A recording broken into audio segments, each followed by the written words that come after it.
Good evening. It's wonderful to see so many of you come and share today in what's a yearly tradition here at Praise.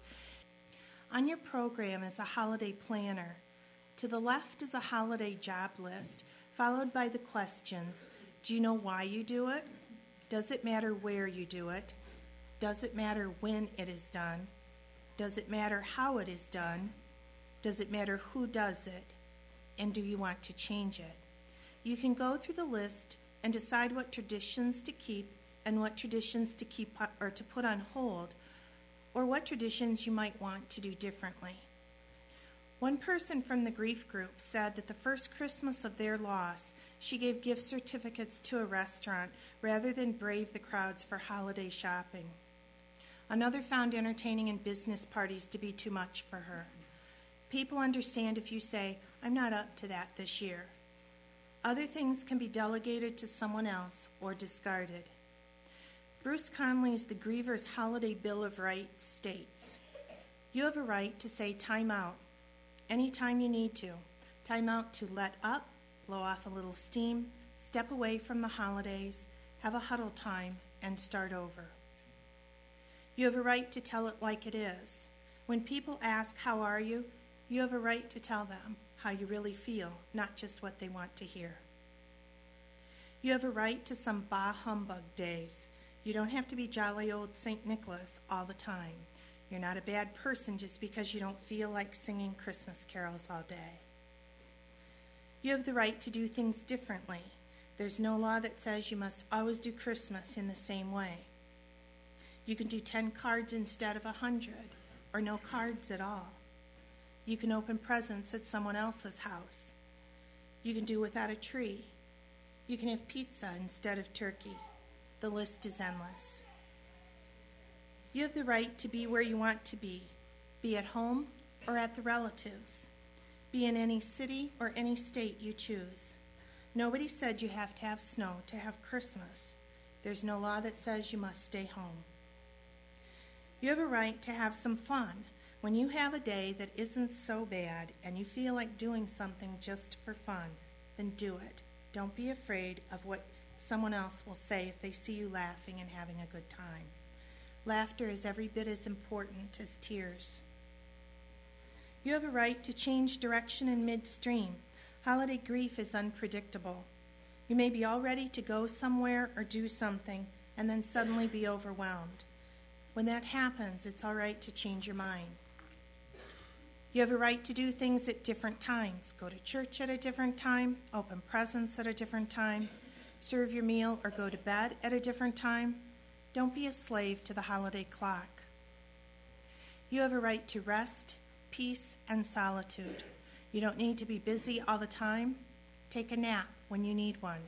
Take time to pray and meditate to recharge your spirit. It can do you much more good than eating another huge meal. And lastly, you have the right to do it all differently again next year. Many feelings surface during the holidays. In most relationships, there always remains some unfinished business which can bring to the surface buried feelings resulting in anger. One may experience feeling regret and resentment over problems or issues not settled before the death and feeling being cheated of a future.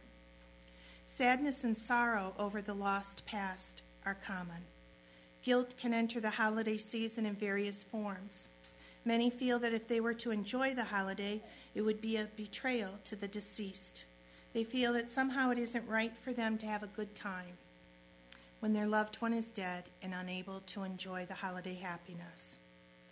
Avoidance can often be expressed as, "I wish Christmas wouldn't come this year," or "Holidays don't mean anything to me anymore." A better plan than trying to avoid the discomfort is to accept the pain.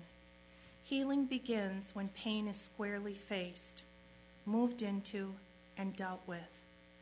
Out of possible choices for the holidays, there are negative choices and positive choices.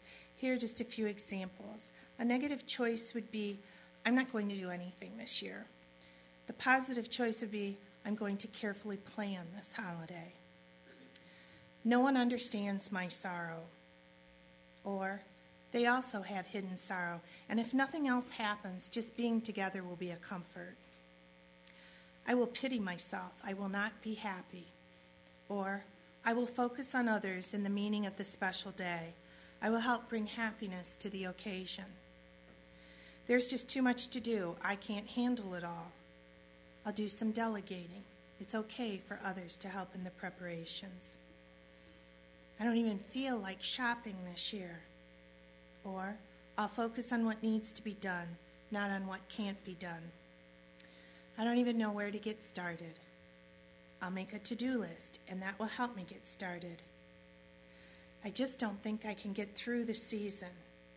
I'll take it one day at a time. Here are some other tips to help with the grief. The best way to work through the grief is just to talk about it.